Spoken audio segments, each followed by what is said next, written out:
ZEE5 ಇರುವಾಗ ನೀವು ನಿಮ್ಮ ನೆಚ್ಚಿನ ಶೋಗಳನ್ನ ಎಂದಿಗೂ ಮಿಸ್ ಮಾಡಿಕೊಳ್ಳುವುದಿಲ್ಲ. ಅದು ಸಂಪೂರ್ಣ ಉಚಿತವಾಗಿ.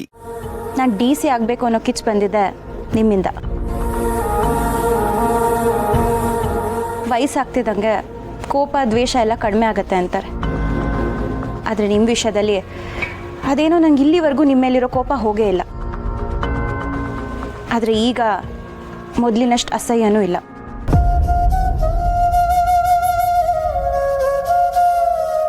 ಮನುಷ್ಯ ಒಂದು ಪಕ್ಷ ಅನ್ನನ ಬೇಡ್ಕೋಬೋದು, ಆದರೆ ಮಾನ ಮರ್ಯಾದೆನ ಯಾವಾಗಲೂ ತಾನೇ ಸಂಪಾದಿಸ್ಬೇಕು ಅಂತ ಅವ್ವ ಹೇಳೋರು. ನೀವು ಈ ಮನೆಗೆ ಬಂದಾಗಿಂದ ನೀವು ನಡ್ಕೊಳ್ತಿರೋ ರೀತಿನ ನಾನು ಗಮನಿಸ್ತಾನೆ ಇದ್ದೀನಿ. ನಮ್ಮನ್ನ 18 ವರ್ಷ ಬಿಟ್ಟು ಹೋಗಿದ್ದಕ್ಕೆ ಇದನ್ನ ನಾನು ಪಶ್ಚಾತ್ತಾಪ ಅಂತ ಹೇಳಲ್ಲ. ಆದರೆ ನೀವು ನಡ್ಕೊಳ್ತಿರೋ ರೀತಿ ಸರಿಯಾದ ದಾರಿಲೇ ಇದೆ. ಈ ಅಲ್ಪ ಸ್ವಲ್ಪ ಮರ್ಯಾದೆನ ನೀವೇ ಸಂಪಾದಿಸಿರೋದು.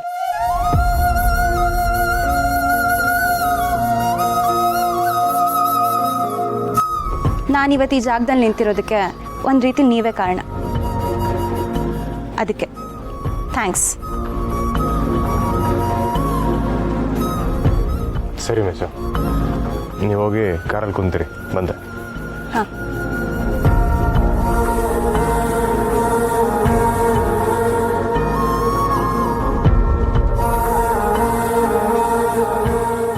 ಕೊಕ್ಕೋ, ಚಿಂತೆ ಮಾಡ್ಕೋಬೇಡ.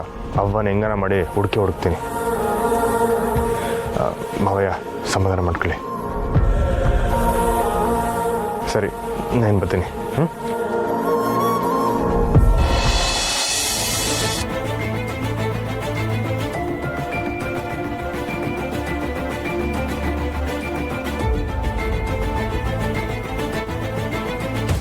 ಶ್ರೀ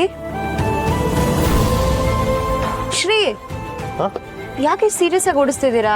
ಇನ್ನೂ ಟೈಮ್ ಇದೆ. ಹಾಂ, ಬೇಜಾರಾಗಿದ್ದೀರಾ? ಹಂಗೇನಿಲ್ಲ ಮಿಸ್.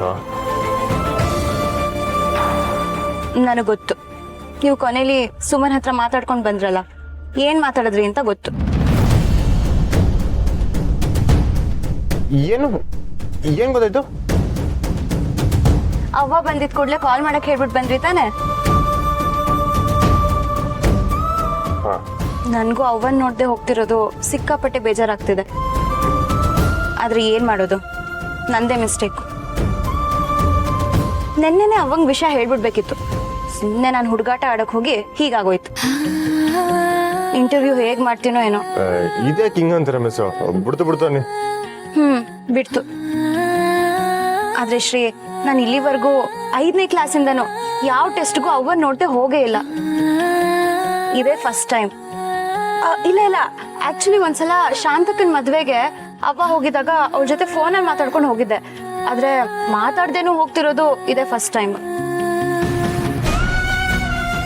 ಅವ್ವ ಈಗಾಗಲೇ ನಾವು ಹೋಯ್ತಿರೋ ಬೆಂಗಳೂರಿನಾಗೆ ಅವಳೆ. ಆದ್ರೆ ಎಲ್ಲವಳೆ ಈಗೇನ್ ಮಾಡ್ತಾಳೆ ಅಂತ ಗೊತ್ತಿಲ್ಲ ಮಿಸ್. ಅವ್ವ ನೋಡಿಲ್ಲ ಅನ್ನೋದಕ್ಕೆ ನೀವು ಈಟೊಂದು ಬೇಸರ ಮಾಡ್ಕೊತಿದ್ದೀರ. ಇನ್ನು ಅವ್ವ ಮನೆ ಬಿಟ್ಟೋಗವಳೆ ಅನ್ನೋದೇನೋ ಗೊತ್ತಾಗೋದ್ರೆ. ZEE5 ಆಪ್ ಡೌನ್ಲೋಡ್ ಮಾಡಿ ಎಲ್ಲಾ ಸಂಚಿಕೆಗಳನ್ನು ಸಂಪೂರ್ಣ ಉಚಿತವಾಗಿ ನೋಡಿ.